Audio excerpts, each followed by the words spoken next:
মহুয়া মৈত্রের বাবার বাড়িতে সিবিআই তল্লাশি। আলিপুরের ডিএল মৈত্রের বাড়িতে সিবিআই কেন্দ্রীয় বাহিনীর ঘেরাটোপে তল্লাশি অভিযান। ঘুষকাণ্ডে তল্লাশি অভিযানে সিবিআই এবং ঘুষকাণ্ডে তল্লাশি অভিযানে সিবিআই মহুয়া মৈত্রের বাবার বাড়িতে সিবিআই এর তল্লাশি। আলিপুরের ব্যবসায়ী ডিএল মৈত্রের বাড়িতে সিবিআই হানা, কেন্দ্রীয় বাহিনীর ঘেরাটোপে চলছে তল্লাশি অভিযান।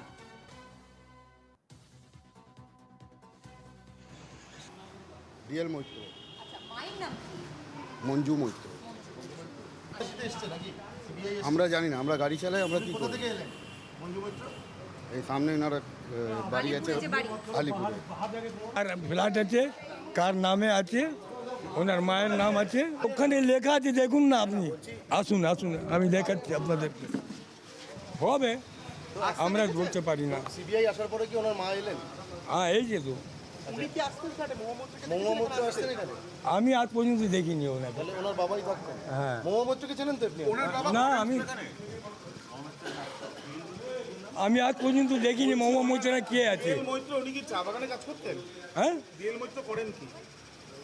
ও তো চলতে পারে না, তো কি করবে কি? কত বছর বয়স ওনার? ওনার অনেক বছর, 70 দিয়ে ওভার আছে। তাহলে এই যে আমরা এই নিয়ে সরাসরি কথা বলবো। আমাদের সঙ্গে রয়েছেন আমাদের প্রতিনিধি সুস্মিত মজুমদার। সুস্মিত, মহুয়া মৈত্রের বাবার বাড়িতে তল্লাশি, আলিপুরের ডিএল মৈত্রর বাড়িতে চলছে সিবিআই এর তল্লাশি, সেখানে কেন্দ্রীয় বাহিনীর ঘেরাটোপ যেমনটাই দেখতে পাচ্ছি আমরা। কি পরিস্থিতি এখন সেখানে? দেখো সঞ্চারী, একেবারে তোমাকে বলে রাখি, 7A জাজেস কোর্ট রোড, যে ডিএল মৈত্রের বাড়ি, অর্থাৎ এক ব্যবসায়ীর বাড়ি, সেখানে কিন্তু সিবিআইয়ের তল্লাশি চলছে। তবে সূত্রের খবর যে এই ডিএল মিত্র, ইনি কিন্তু মহুয়া মিত্রর বাবা, যেমনটা কিন্তু গাড়ির চালক এবং এই বিল্ডিংয়ের যে সিকিউরিটি তাদের কাছ থেকে যেটা জানা গিয়েছে তারা কিন্তু বলেছেন। এবং পাশাপাশি এই বাড়িতে কিন্তু ডিএল মিত্র তিনি থাকেন না, তিনি অসুস্থ, তিনি হসপিটালে থাকেন এবং তার মা পার্শ্ববর্তী আরও একটি বাড়িতে থাকেন। সিবিআইয়ের তদন্তকারী দল যখন সাত সকালে এখানে আসেন, নিরাপত্তার ঘেরাটোপে এই বিল্ডিংকে পুরো ঘিরে ফেলা হয়, অর্থাৎ সেনা, আধা সেনা, তারা পুরো এলাকাটা ঘিরে ফেলেন। যেহেতু পূর্বের অভিজ্ঞতা থেকে তারা দেখেছেন সন্দেশখালীতে অপ্রীতিকর ঘটনা ঘটেছে, সেই হিসাবে কিন্তু এলাকা আগে তারা দখল নিয়ে নেন এবং তারপরে যখন দেখেন এখানে তার মা বা তার বাবা কেউ নেই এই বাড়িতে, তখন তারা যোগাযোগ করেন এবং তারপর তার মাকে পার্শ্ববর্তী আরও একটি বাড়ি থেকে ডেকে নিয়ে আসা হয় এবং সেই একটি গাড়িতে, তিনি যেই গাড়িতে আসেন সেই গাড়িটির রেজিস্টার নাম্বার দেখেও বোঝা যায় সেটা কিন্তু মহুয়া মিত্রর বাড়ি, মহুয়া মিত্রর নিজস্ব গাড়ি এবং সেই মহুয়া মিত্রর নামেই রেজিস্ট্রেশন করা রয়েছে। এবং তারপরে কিন্তু এখন প্রায় 3 ঘন্টা অতিবাহিত হয়ে গিয়েছে বলা যেতে পারে, তদন্ত প্রক্রিয়া কিন্তু চলছে।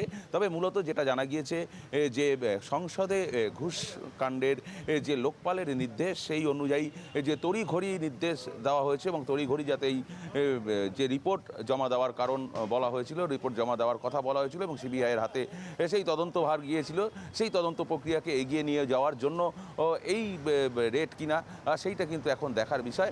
তবে এই মুহূর্তে বলা যেতে পারে যে তদন্তকারী অফিসার তারা কিন্তু এই ডিএল মিত্র তার বাড়িতে, অর্থাৎ এই বিল্ডিংয়েরই 9A অর্থাৎ 3 তলার ঘরে কিন্তু এখন তল্লাশি প্রক্রিয়া চলছে এবং তারপর সেখান থেকে কিছুক্ষণ আমরা আগে দেখলাম প্রিন্টার নিয়ে আসা হয়েছে, অর্থাৎ কিছু গেজেট, ইলেকট্রনিক গেজেট সেখান থেকে বাজেয়াপ্ত করা হয়েছে, এমনটাই কিন্তু সিবিআই সূত্রের খবর।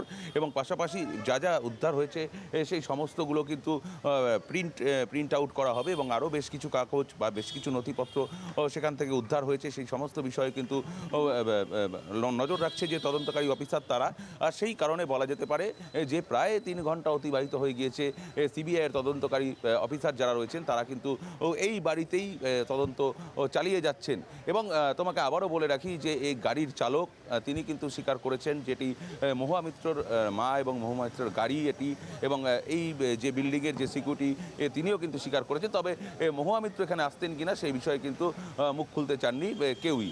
তবে এটুক এখনও পর্যন্ত স্পষ্ট নয় যে মহুয়া মিত্রর এই বাড়িতে আসতেন কিনা, মহুয়া মিত্রর কোনো সম্পত্তি এখানে রয়েছে কিনা বা মহুয়া মিত্রের সঙ্গে কোনো যোগাযোগ রয়েছে কিনা, সেই বিষয়টা কিন্তু এখনও সম্পূর্ণ পরিষ্কার নয়। সিবিআই সূত্রে যেটুকু জানা গিয়েছে এই ডিএল মিত্র তিনি একজন ব্যবসায়ী, তবে দীর্ঘদিন তিনি অসুস্থ, দীর্ঘদিন তিনি কিন্তু হসপিটালে ভর্তি রয়েছেন এবং সেই কারণে তার স্ত্রীকে ডেকে নিয়ে আসা হয়েছে এবং তার স্ত্রীকেই কিন্তু জিজ্ঞাসাবাদ করা হচ্ছে, এমনটাই কিন্তু সিবিআই সূত্রে দাবি।